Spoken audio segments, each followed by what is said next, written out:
A qualidade de nossa fé. Sermão pregado por Ellen G. White em Ottawa, Kansas, no sábado, 11 de maio de 1889, poucos meses após a Assembleia de Minneapolis, constituindo sua apresentação simples e prática do assunto. Arquivado como manuscrito 1, 1889. São João, capítulo 3, versos 1 a 16. Texto lido pela oradora. Se não houvesse nada mais em todas as Escrituras que apontasse claramente o caminho para o céu, tê-lo-íamos aqui nestas palavras. Elas nos dizem que é conversão. Declara-nos que temos de fazer para ser salvos. E, meus amigos, desejo dizer-vos que isso atinge diretamente a raiz da obra superficial no mundo religioso. Opõe-se diretamente à ideia de que podemos tornar-nos filhos de Deus sem alguma modificação especial. É efetuada em nós uma nítida mudança se a verdade de Deus encontrou guarida em nosso coração, pois ela exerce uma influência santificadora sobre a vida e sobre o caráter. Quando vemos os frutos da justiça naqueles que pretendem possuir uma verdade avançada, como é o nosso caso, haverá um procedimento que testifica que temos aprendido de Cristo. Quando Cristo, a esperança de Israel, foi suspenso na cruz e levantado segundo ele dissera a Nicodemos, a esperança dos discípulos morreu com Jesus. Eles não podiam explicar a questão. Não conseguiam compreender tudo o que Cristo de antemão lhes dissera a esse respeito. No entanto, após a ressurreição, suas esperanças e fé reviveram e saíram proclamando a Cristo e este crucificado. Contaram como o Senhor da vida e glória foi agarrado e crucificado por mãos perversas, mas ressuscitou dentre os mortos. E assim, com grande ousadia, eles proferiram as palavras de vida que causavam muita admiração ao povo. Os fariseus e os que ouviram os discípulos proclamar audazmente que Jesus era o Messias, deduziram que eles haviam estado com Jesus e dele aprendido. Eles falavam exatamente como Jesus falava. Isso assentou na mente daqueles que estes haviam aprendido de Jesus. O que tem acontecido com seus discípulos em todas as épocas do mundo? Ora, eles têm aprendido de Jesus, têm estado em sua escola, têm sido seus alunos e têm aprendido as lições de Cristo no tocante à viva ligação da alma com Deus. Essa fé viva é essencial à nossa salvação, para que nos apeguemos aos méritos do sangue do Salvador crucificado e ressurreto, a Cristo, justiça nossa. Parece haver-se acumulado uma atmosfera sombria em torno da alma do homem, cerceando a mente. Quase é impossível romper essa atmosfera de dúvida e descrença. Quase é impossível despertar os interesses vitais do homem para que ele compreenda o que deve fazer para ser salvo. Quem se apegar à justiça de Cristo não deve esperar um só momento em que ele possa pagar seus próprios pecados. Não deve esperar até que tenha produzido um arrependimento conveniente, antes que possa apegar-se à justiça de Cristo. Não compreendemos o assunto da salvação. Ele é tão simples como o ABC, mas não o compreendemos. Pois bem, como é que um homem se arrepende? É algo dele mesmo? Não, porque o coração natural está em inimizade com Deus. Então, como pode o coração natural mover-se ao arrependimento se não tem poder para fazê-lo? Que leva o homem ao arrependimento? É Jesus Cristo. Como ele conduz o homem ao arrependimento? Há milhares de maneiras pelas quais ele pode efetuá-lo. O Deus do céu está atuando sobre mentes humanas em todo o tempo. É feito um convite na palavra de Deus, e não somente ali, mas também por todos os que creem em Jesus Cristo estão revelando a Cristo em seu caráter. Talvez não preguem um só sermão, talvez não se aproximem diretamente de uma pessoa, nem lhe falem de sua condição de impenitência. No entanto, ao ser posta em contato com alguns dos discípulos de Cristo, essa pessoa vê que há neles alguma coisa que ela não possui. Os fariseus viram que havia algo nos discípulos que eles não podiam interpretar. Viram algo maravilhoso e reconheceram que os discípulos tinham ouvido a Jesus e aprendido suas lições dele. Há impressões que estão sendo causadas em todo o tempo. Há uma atmosfera que circunda a alma humana, e essa atmosfera é celestial ou infernal. Só há duas linhas distintas. Ou estamos do lado da questão que é de Cristo, ou do lado do inimigo. E se estamos continuamente extraindo raios da gloriosa luz divina, anjos de Deus se encontram ao nosso redor e há uma atmosfera que circunda a alma humana. Nossa própria atitude, nossas próprias palavras dão testemunho de genuína conversão a todos os que estão dentro da esfera de nossa influência. O Espírito e a noiva dizem: vem. Aquele que ouve, diga: vem. Aquele que tem sede, venha. Agora que somos ramos da videira que vive, seremos nutridos com a seiva que flui da videira. Ela flui em todo o tempo para cada ramo, e todo ramo dará fruto para a glória de Deus. Nisto é glorificado meu Pai, em que deis muito fruto. Qual é, portanto, a vossa condição? Deve ser uma condição de fé viva. Quero, diz alguém, resolver logicamente esta questão. Bem, resolvei-a logicamente, se puderdes. O vento sopra onde quer, ouves a sua voz, mas não podeis explicá-lo. E também não podeis explicar as coisas de Deus no coração humano. Não podeis explicar essa fé que se apega inteiramente aos méritos do sangue de um Salvador crucificado e ressurreto para introduzir a justiça de Cristo em vossa vida. Vestidos com a justiça de Cristo, e não com a vossa própria justiça, não confiareis naquilo que podeis ou quereis fazer. Não sabeis que sem Cristo nada podeis fazer? Sem mim, diz ele, nada podeis fazer. São João capítulo 15, verso 5. Quando vos assentais à vossa mesa, o alimento que comeis é uma expressão do amor de Cristo. E o que se ouve da verdade das palavras de Deus do púlpito é uma mensagem que é enviada para proclamar-nos as palavras da vida. Quem dentre vós tem reunido todas as dúvidas e questões que poderia reunir e amontoar contra essa justiça de Cristo? Quem tem feito isso? De que lado vos encontrais? Tens aceito um ponto após outro das preciosas verdades à medida que têm sido apresentados? Ou tendes pensado que segue vossas próprias ideias e opiniões, lendo e julgando a palavra de Deus por vossas opiniões e teorias? Ou levareis vossas ideias e teorias à palavra de Deus, e deixareis que os oráculos vivos vos revelem onde se encontram as deficiências e os defeitos de vossas ideias e teorias? Não podemos adotar a posição de que julgaremos a palavra de Deus porque criamos assim e assim. A lei é o testemunho. Se eles não falarem desta maneira, jamais verão a alva. Isaías capítulo 8, verso 20. Se já houve um povo que necessite de luz, são os que estão vivendo nos dias finais da história terrestre. Precisamos saber o que diz a Escritura. Precisamos achegar-nos aos vivos oráculos de Deus. Precisamos daquela fé viva que se apega ao braço do poder infinito, e precisamos confiar de todo o nosso ser em Jesus Cristo, justiça nossa. E podemos fazê-lo. Sim, nós o fazemos proveitosamente para o bem de nossa própria alma. Podeis estar unidos à videira que vive. Cada membro de todo o vosso ser pode estar unido a essa videira, e a seiva e a nutrição provenientes da videira nutrirão o ramo que está na videira, até que sejais um com Cristo, assim como ele era um com o Pai. Deste modo ser-vos-ão transmitidas as suas bênçãos. Mas, irmãos, não temos tido fé. Há bastante tempo temos desonrado a Deus com a descrença. Reporto-me ao paralítico, o qual não usara seus membros por muitos anos. Ei-lo ali. Os sacerdotes, os maiorais e os escribas examinaram o seu caso e declararam que era desesperador. Disseram-lhe que ele se achava nessa condição devido a seu próprio pecado e que não havia esperança para ele.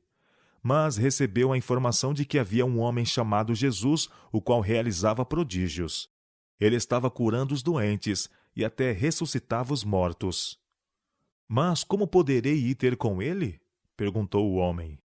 Nós o levaremos a Jesus, responderam seus amigos, bem à sua presença. Ouvimos dizer que ele chegou a tal e tal lugar. E assim eles pegaram o homem desesperançado e o levaram aonde sabiam que Jesus estava. Mas a multidão circundava tão de perto o edifício em que Jesus se achava que eles nem sequer teriam ensejo de chegar até a porta. Que iriam fazer? O paralítico sugeriu que abrissem o eirado, tirando os ladrilhos, e o descessem por essa abertura. E assim ele manifestou sua fervorosa fé. Eles o fizeram, e o homem foi posto bem na frente de Jesus, onde este pudesse olhar para ele. E Jesus, vendo-o, compadeceu-se dele e disse: Filho, os teus pecados estão perdoados. São Marcos capítulo 2, verso 5. Bem, que alegria foi essa! Jesus sabia exatamente o que necessitava essa alma enferma de pecado. Sabia que esse homem fora afligido por sua própria consciência e disse, portanto, os teus pecados estão perdoados. Que alívio lhe veio à mente, que esperança lhe encheu o coração. Então os sentimentos se exacerbaram no coração dos fariseus. Quem pode perdoar pecados, senão um que é Deus? A seguir, disse-lhe Jesus: Para que saibais que o Filho do Homem tem sobre a terra autoridade para perdoar pecados, disse ao paralítico: Eu te mando, levanta-te, toma o teu leito e vai para a tua casa. São Lucas capítulo 5, verso 24. O quê? Erguer o leito com os braços paralisados? O quê? Colocar-se em pé com as pernas entravadas? O que ele fez? Ora, ele fez simplesmente o que lhe foi ordenado. Efetuou o que o Senhor lhe mandou fazer. O poder da vontade foi aplicado para mover suas pernas e braços paralisados, e eles reagiram, embora não houvessem reagido por um longo tempo. Esta manifestação revelou às pessoas que havia alguém no meio deles que não somente podia perdoar pecados, mas também curar os doentes. No entanto, essa poderosa evidência concedida aos fariseus não os converteu. Os homens podem encerrar-se de tal maneira em descrença, dúvida e infidelidade que a ressurreição dos mortos não os convenceria. Devido à sua descrença, eles estariam na mesma posição de incredulidade, não convencidos nem convertidos. Mas todos os que têm coração para aceitar a verdade e ouvidos para ouvir, glorificam a Deus. Eles exclamam: Anteriormente nunca o havíamos visto desse modo. Houve o homem decrépito, e falando Cristo com ele, esse indivíduo contou-lhe a lamentável história de como, assim que ele descia a água para ser curado, alguma outra pessoa entrava antes dele. Cristo perguntou-lhe: Queres ser curado? São João capítulo 5, verso 6. Que pergunta! Era por isso que ele estava ali, mas Cristo queria suscitar a expressão do desejo de ser curado no coração desse homem. E quando Cristo ordenou que ele se levantasse, tomasse o seu leito e andasse, o homem fez exatamente o que Cristo determinou. Ele não disse: Ora essa, estou aqui há 30 anos e não dei um só passo durante esse tempo. Não se deteve para argumentar, mas fez exatamente o que lhe foi ordenado. Tomou o seu leito e saiu andando, e ficou curado desse momento em diante. É dessa fé que necessitamos. Se, porém, vos detiverdes a explicar tudo e a deslindar logicamente todo o ponto, morrereis em vossos pecados, pois nunca ficareis satisfeitos. Eis aqui outro caso que Cristo apresentou a Nicodemos, a serpente que foi levantada no deserto, declarando: Assim importa que o Filho do Homem seja levantado. São João capítulo 3, verso 14. E se ele for levantado, atrairá todos os homens a si mesmo, para que todo o que nele crê não pereça, mas tenha vida eterna. Pois bem, olhai simplesmente para essa serpente de bronze. Os filhos de Israel não perceberam que Deus os estivera guardando por seus anjos enviados para ser seu auxílio e sua proteção. O povo não havia sido destruído pelas serpentes em suas longas viagens pelo deserto. Tinha sido um povo ingrato. Somos exatamente assim. Não percebemos os milhares de perigos de que nosso Pai Celestial nos tem livrado. Não percebemos a grande bênção que Ele nos tem concedido, dando-nos alimento e vestuário, e preservando nossa vida, enviando os anjos da guarda para cuidar de nós. Cada dia devemos ser agradecidos por isso. Cumpre-nos avivar a gratidão em nosso coração e chegar-nos diariamente a Deus com uma oferta de gratidão. Todos os dias devemos reunir-nos em volta do altar da família e louvá-lo por seu vigilante cuidado de nós. Os filhos de Israel perderam de vista que Deus os estava protegendo dos animais peçonhentos.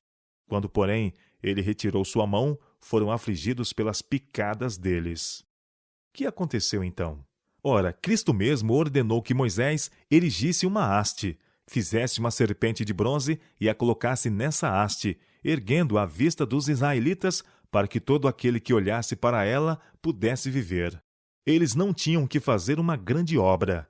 Deviam olhar porque Deus dissera que o fizessem. Suponhamos, porém, que eles se detivessem a deduzi-lo logicamente e dissessem: ora essa, não pode ser que sejamos curados olhando para essa serpente de bronze.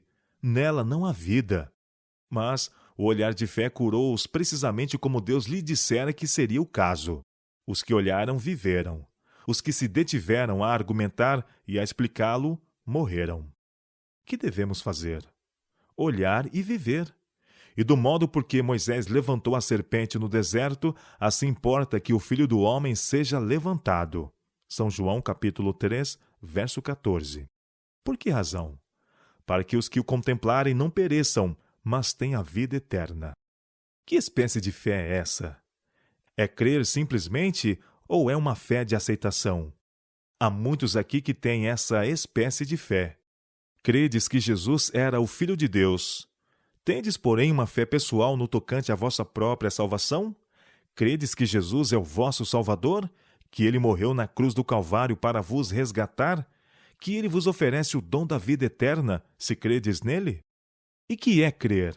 É aceitar plenamente que Jesus Cristo morreu como nosso sacrifício, que ele se tornou maldição por nós, tomou nossos pecados sobre si e imputou-nos sua própria justiça. Por isso, reivindicamos essa justiça de Cristo, cremos nela, e ela é nossa justiça. Ele é nosso Salvador. Ele nos salva porque disse que o faria. Ocupar-nos-emos em fazer todas as explanações sobre como ele pode salvar-nos? Possuímos a virtude em nós mesmos que nos torne melhores e nos purifique das manchas e máculas do pecado, habilitando-nos então a aproximar-nos de Deus? Simplesmente não podemos fazer isso. Não sabeis que quando o jovem se aproximou de Cristo e lhe perguntou o que devia fazer para alcançar a vida eterna, Cristo recomendou-lhe que guardasse os mandamentos? Disse ele: tudo isso tenho observado. Ora, o Senhor desejava inculcar bem essa lição. Que me falta ainda? Sou perfeitamente íntegro. São Mateus capítulo 19, verso 20. Não viu que havia alguma coisa com ele que o impedia de alcançar a vida eterna. Tudo isso tenho observado, disse ele. Então Cristo toca no ponto sensível de seu coração, declarando: vem, segue-me e terás a vida. Que fez o jovem? Retirou-se muito pesaroso, por ser dono de muitas propriedades. Pois bem, ele não havia absolutamente guardado os mandamentos. Devia ter aceito a Jesus Cristo como seu Salvador e se apoderado de sua justiça. Então, tendo a justiça de Cristo, poderia guardar a lei de Deus. O jovem príncipe não podia pisotear essa lei. Precisava respeitá-la, precisava amá-la. Então Cristo combinaria o poder divino com os esforços humanos. Cristo tomou sobre si a humanidade por nós. Cobriu sua divindade, e a divindade e a humanidade foram combinadas. Ele mostrou que era possível observar aquela lei que Satanás declarou não se poder observar. Cristo assumiu a forma humana para estar aqui em nosso mundo e mostrar que Satanás havia mentido. Tomou sobre si a natureza humana para demonstrar que, com a divindade e a humanidade combinadas, o homem podia guardar a lei de Jeová. Separai a humanidade da divindade, e podereis procurar desenvolver vossa própria justiça desde agora até que Cristo venha, e isso não passará de um fracasso. Por meio de fé viva, por meio de fervorosa oração a Deus e confiando nos méritos de Jesus, somos revestidos de sua justiça e somos salvos. Oh, sim, dizem alguns, somos salvos não fazendo nada. De fato, estou salvo. Não preciso guardar a lei de Deus. Sou salvo pela justiça de Cristo. Cristo veio ao nosso mundo para reconduzir todos os homens à lealdade a Deus. Adotar a posição de que podemos transgredir a lei de Deus, pois Cristo cumpriu tudo isso, é uma posição de morte, porque seremos realmente tão transgressores como qualquer pessoa. Que é, então? É ouvir e ver que com a justiça de Cristo que possuís pela fé, justiça provida por seus esforços e por seu poder divino, podeis guardar os mandamentos de Deus. Precisamos dessa fé. Porém, será o homem salvo na indolência? Poderá ser salvo não fazendo nada? Nunca, jamais. Ele deve ser cooperador de Jesus Cristo. Não podeis salvar-se a si mesmo. De Deus somos cooperadores. 1 Coríntios capítulo 3, verso 9. E como é isso? Todo o céu está labutando para elevar a raça humana da degradação do pecado. Todo o céu está aberto aos habitantes da terra. Os anjos de Deus são enviados para ministrar em favor dos que hão de herdar a salvação. Deus é quem efetua em vós tanto o querer como o realizar, segundo sua boa vontade. Filipenses capítulo 2, verso 13. E é dessa fé operante que necessitais. Como ela opera? Ela opera pelo amor. Que amor? Ora, o amor que dimana na cruz do Calvário. Ela está estabelecida a meio caminho entre a terra e o céu, e a salvação é obtida por olhar para essa cruz. O Pai aceitou-a, e a hóstia angélica acercou-se dessa cruz, e o próprio Deus inclinou-se em aceitação do sacrifício. Ela satisfaz a reivindicação do céu, e o homem pode ser salvo por Jesus Cristo se tão somente tivermos fé nele. O homem é reconciliado com Deus e Deus com o homem, mediante o sacrifício completo, perfeito e total. Pois bem, irmãos, precisamos de fé, precisamos educar a alma na fé, precisamos que todo passo seja um passo de fé, precisamos de fé nesse sacrifício que foi efetuado por nós. Encontraram-se a graça e a verdade, a justiça e a paz se beijaram. Salmo 85, verso 10. Ora, quando vemos um raio de luz, precisamos apoderar-nos dele. O diabo trabalha contra isso em todo o tempo. É a fé que opera pelo amor, que é demonstrada por Jesus na cruz do Calvário. É o amor que ele tem tido por minha alma. Cristo morreu por mim, adquiriu-me a um preço infinito e expiou tudo que lhe é repulsivo. Preciso cooperar com ele. Preciso tomar sobre mim o seu jugo. Preciso levar o jugo de Cristo. Preciso erguer os seus fardos. Preciso ensinar a outros como podem elevar-se do estado pecaminoso em que eu me encontrava e apossar-se, com fé viva, da justiça que há em Cristo Jesus. Essa é a única maneira pela qual o pecador pode ser salvo. Ora, podeis apegar-vos à vossa justiça e pensar que procurastes fazer o que é correto, e que, afinal de contas, sereis salvos por fazer isso. Não podeis ver que é Cristo quem efetua tudo isto. Tenho de arrepender-me primeiro, dizem alguns. Tenho de ir até certo ponto por mim mesmo, sem Cristo, e então ele vem ao meu encontro e me aceita. Não podeis ter um pensamento sem Cristo. Não podeis ter a propensão de ir a ele se Cristo não puser em movimento certas influências e não imprimir seu espírito na mente humana. E se há alguém sobre a face da terra que tem alguma inclinação para Deus, isto se dá em virtude das muitas influências que atuam sobre a mente e seu coração.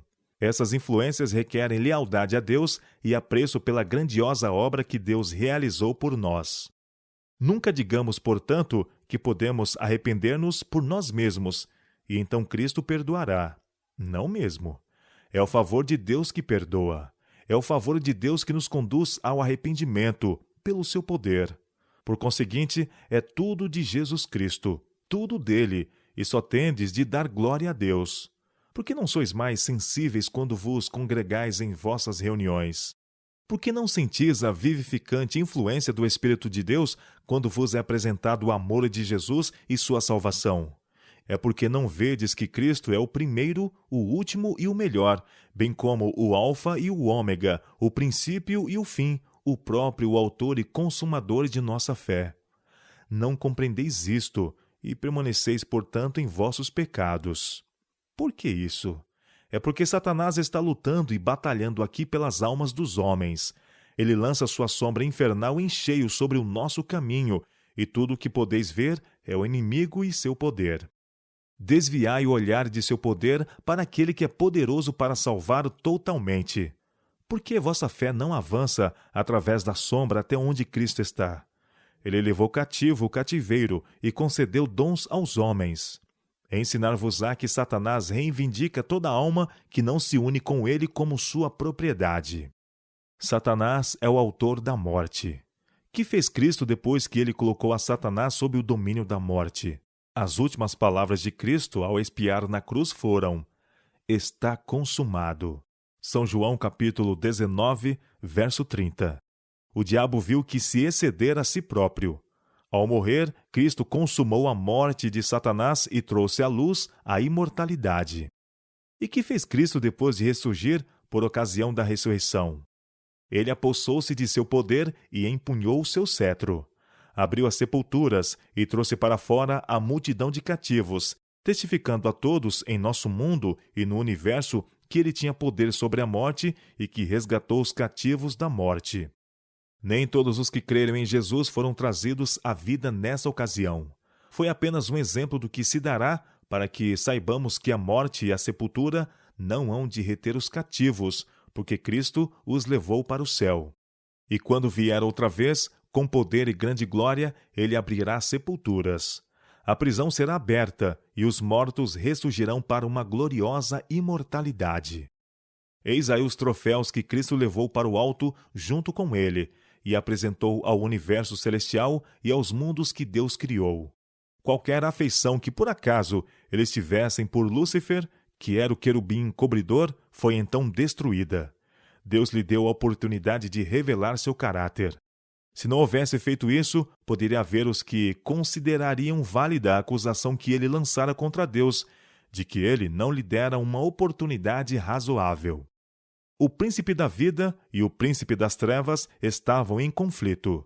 O príncipe da vida prevaleceu, mas a um preço infinito. Seu triunfo é nossa salvação. Ele é nosso substituto e penhor, e o que ele diz ao que vencer indica se o homem tem de fazer algo ou não. Como? Ao vencedor dar-lhe-ei sentar-se comigo no meu trono, assim como também eu venci, e me sentei com meu Pai no seu trono. Apocalipse capítulo 3, verso 21. Nosso Salvador não teve de vencer algo? Ele não manteve a batalha com o príncipe das trevas até ser um vencedor em todos os pontos? Então ele deixou a obra diretamente nas mãos de seus seguidores. Temos algo a fazer. Não nos cabe a parte dos vencedores de elaborar e ganhar a vitória? Não temos de prosseguir passo a passo em conhecer ao Senhor até que saibamos que suas saídas são preparadas como a alva? Sua luz irromperá até que cheguemos à luz mais intensa. Vós o compreendereis e prosseguireis e captareis mais intensa luz dos oráculos de Deus quando suplicardes ao Deus do céu. Jacó foi enheredado. Ele esbulhou seu irmão do seu direito de primogenitura. Quando lutou com Cristo, seus pecados se apresentaram diante dele. E o anjo lutou com ele e disse: Deixa-me ir.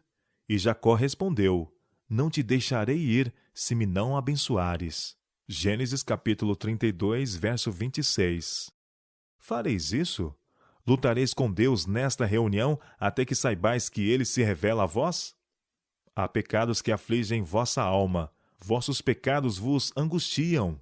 Direis: Agora, Senhor, o perdão tem de ser consignado ao lado de meu nome.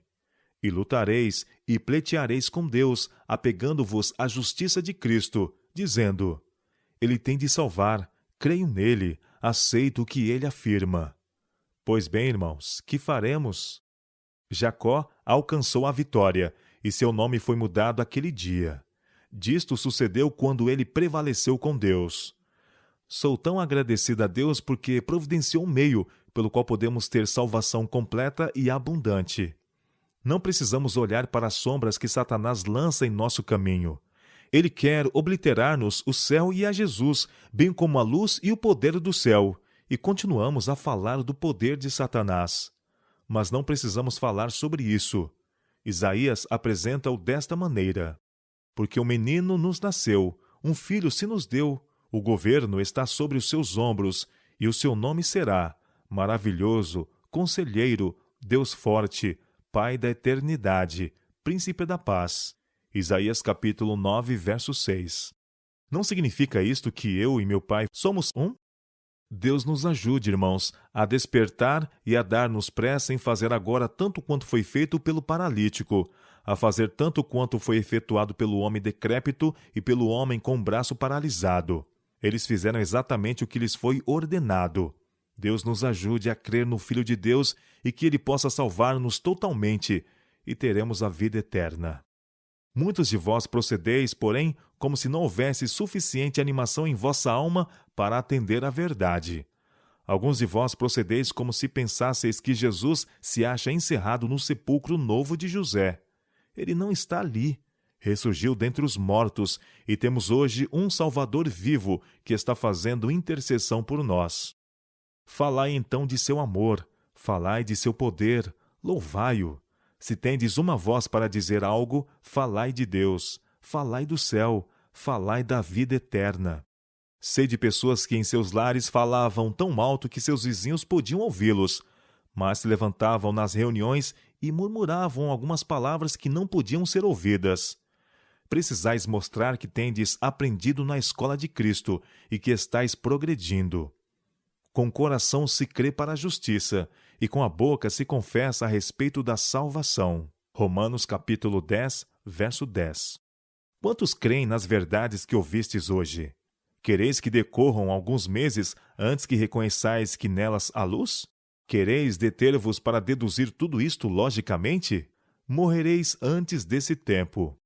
Crede-o porque é a verdade, porque Deus o declara, e apegai-vos ao sangue meritório de um Salvador crucificado e ressurreto. Ele é a vossa única esperança. Ele é vossa justiça, vosso substituto e penhor, vosso tudo em tudo. Quando compreendeis isso, só lhe podeis fazer uma oferta de louvor.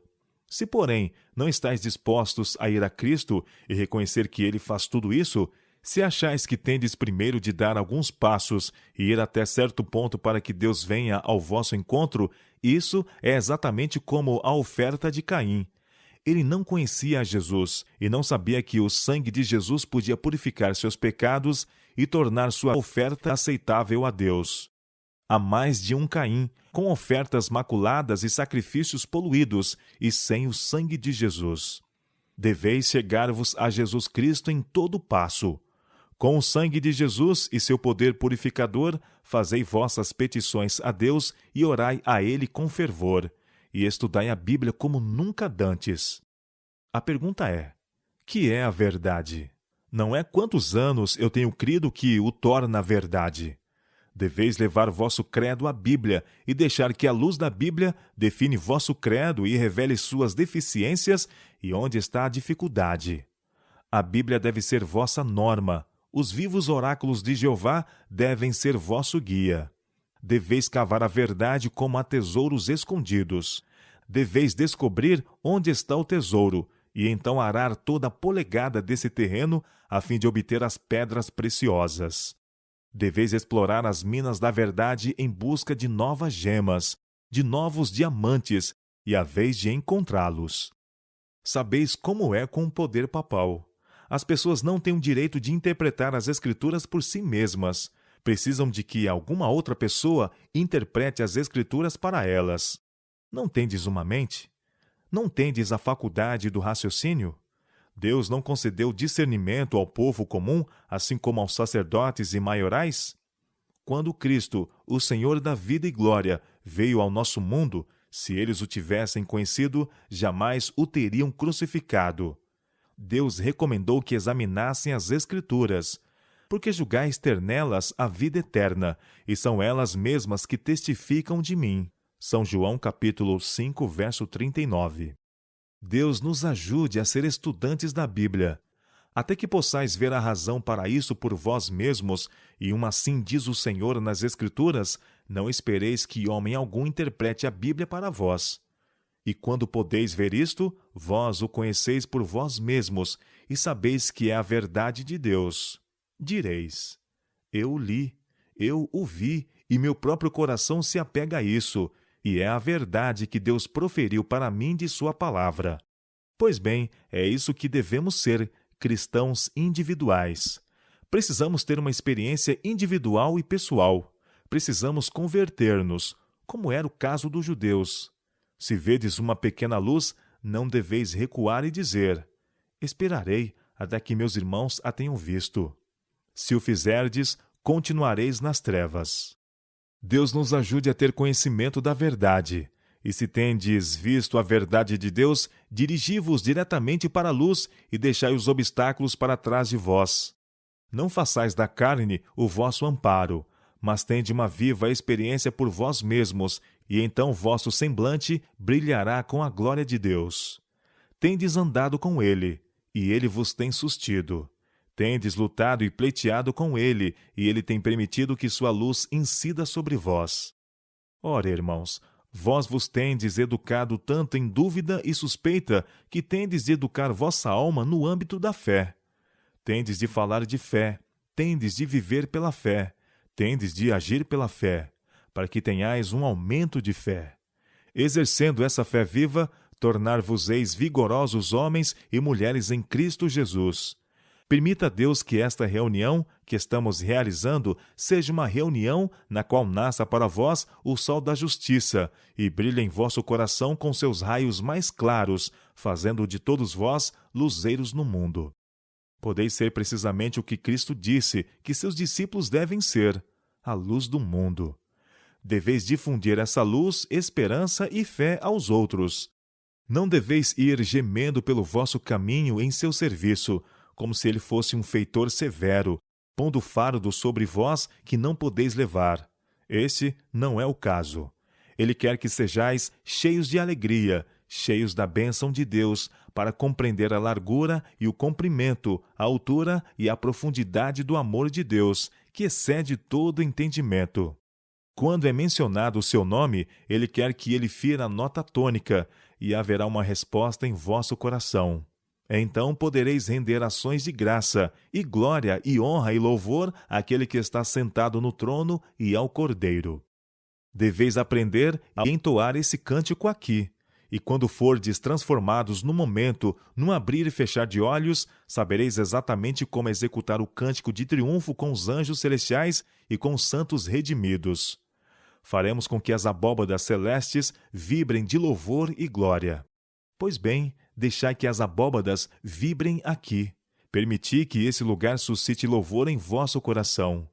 Enquanto estais sobre este terreno, olhai para as majestosas árvores, para a alfombra viridente e aveludada, e permiti que seja avivado o louvor em vosso coração.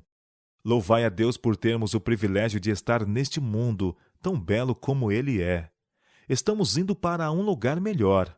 A terra será purificada, dissolvida e formada sem pecado.